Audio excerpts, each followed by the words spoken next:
The cast of Gomer Pyle, U.S.M.C. once brought laughter and heartwarming moments to audiences, but life after the show took unexpected turns for many of them. Some faced tragic accidents that altered their paths forever, while others found new purpose beyond the spotlight.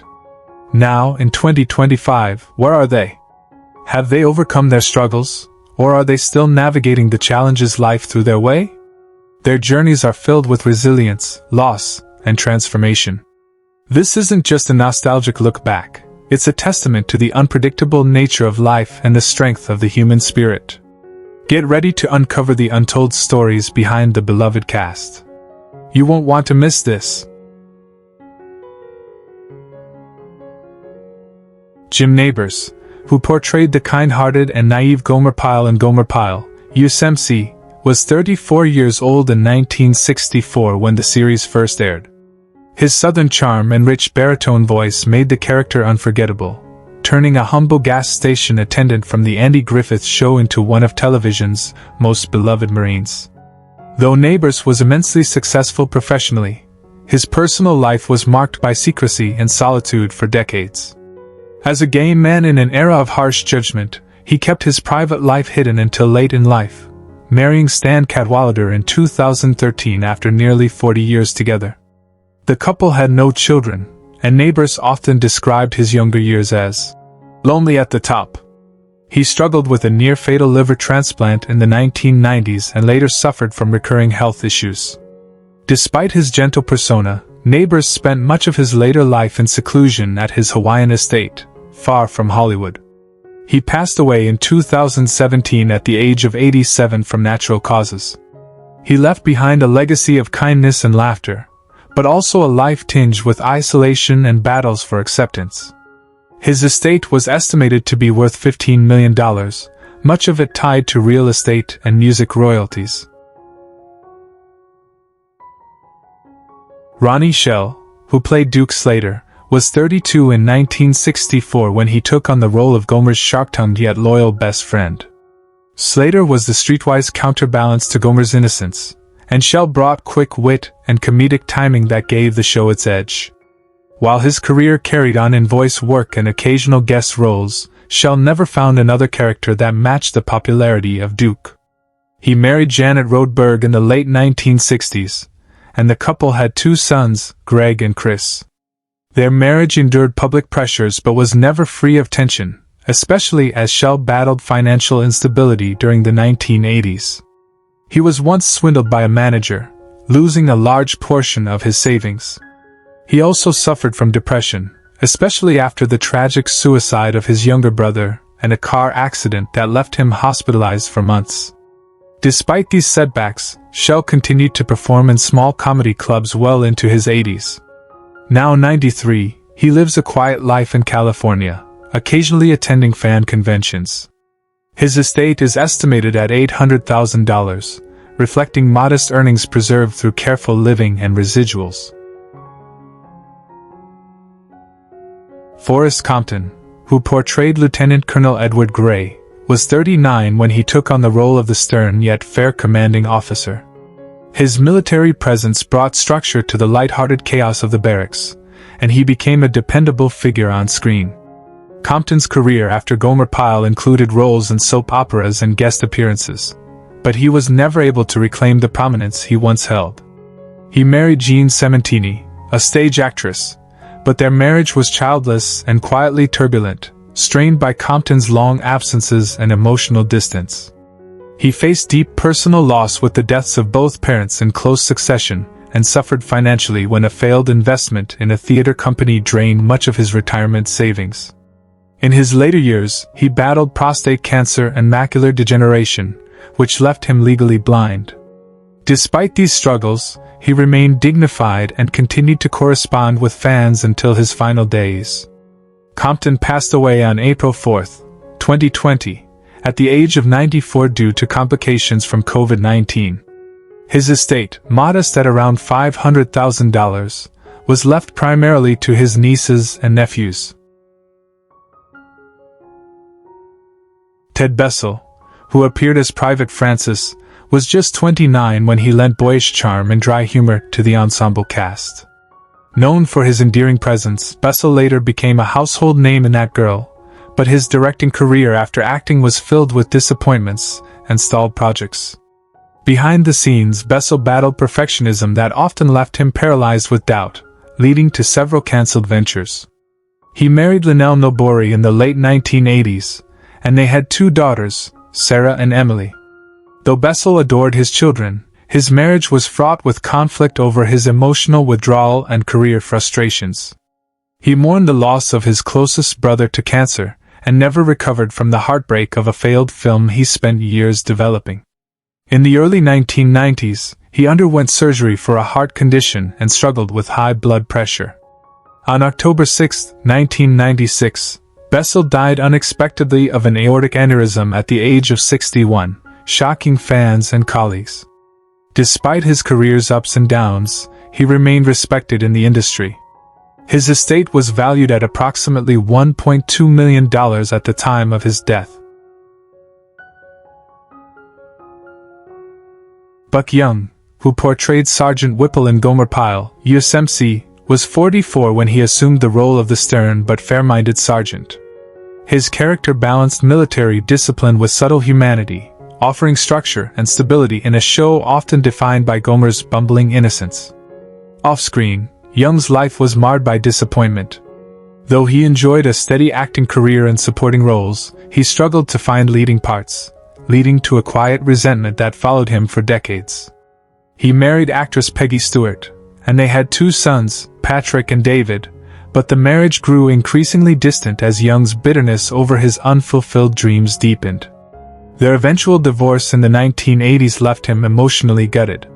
He suffered estrangement from both sons, particularly after a public legal dispute over finances. In his final years, Young endured declining health, early-onset dementia, and financial troubles that forced him to sell off memorabilia. He died on February 9, 2000, at 79 from congestive heart failure. Despite his years in television, he died nearly forgotten, with an estate estimated at just $250,000, much of it lost in legal fees and medical bills. William Christopher, who played the warm-hearted and slightly awkward Private Lester Hummel at age 32, infused Gomer Pyle with subtle charm before moving on to his most iconic role as Father Mulcahy in MASH star. While his on-screen presence radiated serenity, Christopher's personal life was far more turbulent. He was married to Barbara O'Connor, and they had 2 sons, John and Ned, one of whom was diagnosed with autism, a diagnosis that deeply affected the couple. The stress of caring for a special needs child strained their marriage, leading to several temporary separations. Christopher's career stalled in the 1990s, and he increasingly withdrew from public life. Financial instability plagued him, especially after he poured much of his savings into autism advocacy, hoping to build a support foundation that ultimately collapsed. He was diagnosed with small cell carcinoma in 2016 and died on December 31 that year at 84. He spent his final days in hospice, surrounded by family yet deeply haunted by unfulfilled ambitions and emotional scars. His estate was valued at approximately $500,000 at the time of his death. Larry Hovis, who brought boisterous energy to Corporal Larry Gottschalk at age 28, became a breakout comedic force in Gomer Pyle and later Hogan's Heroes. Yet beyond the spotlight, Hovis battled profound disappointments. Married young to a college sweetheart, Elaine, their union crumbled after just 6 years amid allegations of infidelity and emotional abuse. He had 1 daughter, Rachel, with whom he had a rocky and sporadic relationship. A talented writer and musician, Hovis longed for a larger stage, but was often typecast and overlooked. He suffered multiple nervous breakdowns in the late 1970s and quietly underwent electroconvulsive therapy in 1981. Attempts to reinvent himself as a drama coach failed to revive his waning career. Diagnosed with esophageal cancer in 2002, he chose not to undergo aggressive treatment, reportedly telling a friend, "I'm tired of pretending it's all going to get better." He died on September 9, 2003, at the age of 67, nearly penniless, with an estate worth an estimated $150,000, most of it tied up in unpaid royalties and debts. Roy Stewart was 37 when he took on the role of Corporal Chuck Boyle, the affable and competent counterpart to Gomer's chaotic presence. Stewart's charm and subtle comedic timing made him a favorite among fans, yet fame proved elusive. After Gomer Pyle, he found only sporadic work and soon faded into Hollywood obscurity. His marriage to actress Margaret Baker was riddled with infidelity, and after 2 children, Brendan and Claire, they divorced amid tabloid-worthy battles for custody. Stewart spent years bouncing between low-budget commercials and regional theater. His son Brendan died tragically of a heroin overdose in 1996, a loss that devastated Stewart and sent him into a spiral of depression. He attempted suicide twice and was briefly hospitalized in 2000. Financially ruined by a failed investment in a short-lived theater company, he spent his final years living modestly in a rented apartment in Los Angeles. Stewart died of cancer on Christmas Day 2005, aged 78. His estate was estimated at just $50,000, mostly in personal effects and residual payments. Barbara Stewart, who portrayed Bunny Wilson in Gomer Pyle, U.S.M.C., was 34 years old when she played the bubbly and flirtatious girlfriend of Sergeant Vince Carter. Her presence brought levity and feminine charm to an otherwise male-dominated series. Off-screen, her life bore little resemblance to Bunny's light-hearted demeanor. Stewart married actor Dick Gautier in 1967, but the marriage was short-lived, ending in a bitter divorce just 3 years later. The union produced one daughter, Denise, with whom she had a strained relationship due to Stewart's emotional absence and commitment to her work. After the show, her career slowly declined into sporadic guest roles, and she found herself struggling with loneliness and health issues. Stewart battled chronic depression, financial hardship, and alcoholism during the 1980s. A serious car accident in 1992 left her with chronic pain, further isolating her from the Hollywood circle. In her later years, she relied heavily on the Screen Actors Guild pension. Barbara Stewart passed away in 2011 at the age of 81 due to complications from lung cancer. Her estate, modest in value, was estimated at around $350,000, a quiet end to a life once filled with laughter and applause. Alan Melvin, who played Sergeant Charlie Hacker at age 41, brought both bluster and comic relief to Gomer Pyle, U.S.M.C. with his gruff exterior hiding a sly wit. Known for his booming voice and no-nonsense delivery, Melvin became a familiar face on television through numerous roles in The Brady Bunch, All in the Family, and countless voiceovers. Despite his long list of credits, Melvin's personal life was deeply private and rather melancholic. He was married to Amalia Faustina Sestero for over 40 years, and though they had one daughter, Jennifer, the relationship was reportedly distant due to Melvin's consuming dedication to his career. He struggled with insomnia and anxiety, worsened by the decline of his fame in the 1990s. A heart attack in 2000 left him weakened, and he spent his final years largely reclusive. His sense of humor never truly faded, but few visitors came. Alan Melvin passed away in 2008 at the age of 84 from cancer. His estate, thanks to smart residual arrangements, was estimated at $1.5 million, though most of it was quietly passed to his wife and daughter. Elizabeth McRae, who portrayed the charming and naive Llewyn Povey at 28, became a bright and beloved figure on Gomer Pyle, U.S.M.C. Her sweet southern twang and comedic timing made her the ideal match for Gomer's innocence. Yet behind the soft exterior, McRae's life was steeped in disappointment. She married fellow actor Charles Halsey, but their relationship crumbled under the weight of infertility struggles and emotional incompatibility. They never had children, and the absence haunted her deeply. After the series, McRae found it difficult to shed her typecast image, leading to a dwindling career marked by fleeting soap opera appearances. She later suffered a nervous breakdown in the late 1980s, spending months in seclusion. Two house fires, one in 1996 and another in 2003, destroyed her memorabilia and worsened her emotional fragility.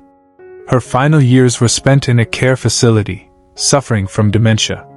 Elizabeth McCrae passed away on May 27, 2024, at the age of 88. Her estate, consisting mostly of personal property and residuals, was valued at around $700,000. Mark Slade, who played Frankie Lombardi at the age of 25, brought youthful vibrance and charm to Gomer Pyle, U.S.M.C., representing the wide-eyed innocence of a new recruit eager to fit in. Off-screen, Slade seemed poised for success, but his journey was filled with unexpected detours. After leaving the show, he took on a few dramatic roles, but none reached the popularity of his earlier work. He turned to writing and painting in the 1980s, finding a niche audience, though the income was minimal. Slade married actress Melinda Richilai in 1968, and while the couple had 2 sons, Eric and Matthew, their marriage endured decades of turbulence, marked by infidelity and long separations. One son later became estranged, a deep sorrow that Slade rarely spoke about. In 1995, he was diagnosed with Parkinson's disease, which gradually limited his ability to work or appear in public. A home robbery in 2007 left him shaken and reclusive. Now 86, Slade lives quietly in California, occasionally contributing to art exhibitions but rarely seen by the public. His estate is estimated at $900,000, primarily from royalties and art sales. Allison McKay, who portrayed Miss Parmenter in Gomer Pyle, U.S.M.C., was 28 years old in 1964 when she brought gentle wit and warm charm to the role of the refined and quick-witted schoolteacher. Her presence provided a rare feminine counterbalance in the mostly male-centric cast. While she went on to work steadily in television and theater, her post-show career never soared as expected. She married Broadway actor Philip Carey in 1971, but their marriage dissolved after 8 years due to long separations and rumored infidelities. They had one daughter, Rachel, who became estranged from McKay following a bitter custody dispute. McKay suffered a series of personal tragedies. Her mother died in a car accident, her brother battled addiction, and she faced a lengthy struggle with depression. Later, a fire destroyed her home in the 1980s, erasing decades of memories. She retired quietly in the late 90s, withdrawing from public life after a minor stroke. At 89, she now lives in a modest assisted living facility in Burbank, rarely receiving visitors. Once revered for her elegant screen presence, she now spends her days in solitude, her estate estimated at $600,000, most of it tied up in property and pensions. Tom Hatton, who played Officer Tom in Gomer Pyle, U.S.M.C. at the age of 38, delivered a balanced portrayal of an authority figure with a gentle touch, memorable for his sincerity and subtle humor. Though best known as a character actor, Hatton's true fame came later as a beloved TV host and cartoon historian. Behind the public cheer, his personal life was marred by loneliness. Never married, he was a deeply private man who, though rumored to be gay, never publicly addressed his relationships. He formed a close bond with a longtime companion, David, who passed away from AIDS-related illness in the late 1980s, a loss that reportedly broke Hatton emotionally. He also cared for his sister, who struggled with dementia, and funded her care until her death.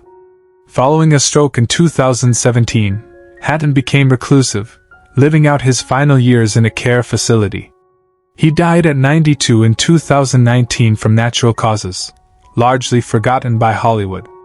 His estate, including memorabilia and modest savings, was estimated at $1.2 million, a fraction of what he had once earned as a TV host. Ken Lynch, who portrayed Sergeant Carter's father in Gomer Pyle, U.S.M.C. at the age of 54, embodied the stern, old-school father figure with authority and grit, true to the tough guy roles that defined much of his career. Known for his steady work in crime dramas and westerns, Lynch never reached leading man status, and the disappointment reportedly weighed heavily on him. He married his childhood sweetheart, Marie Delaney, but their union was tumultuous. They had 2 sons, James and Michael, both of whom battled substance abuse, with James tragically dying of an overdose in 1985. Lynch himself struggled with alcoholism throughout the 1970s, which derailed many acting opportunities. In 1978, he was involved in a serious car accident that left him with chronic back pain and a dependency on painkillers. His final years were quiet and filled with regret, plagued by guilt over his distant relationship with his remaining son. Ken Lynch passed away at 79 on February 13, 1990, from a heart attack. His estate was estimated at $500,000, most of which was left to his grandchildren, though much was lost to legal battles over inheritance. Who is your favorite character from Gomer Pyle, U.S.M.C? How does it feel knowing that some of the actors are no longer with us? Share your thoughts in the comments below. If you enjoy this type of content, don't forget to like the video, subscribe to the channel, and hit the notification bell to stay updated on future uploads. Thank you for your support.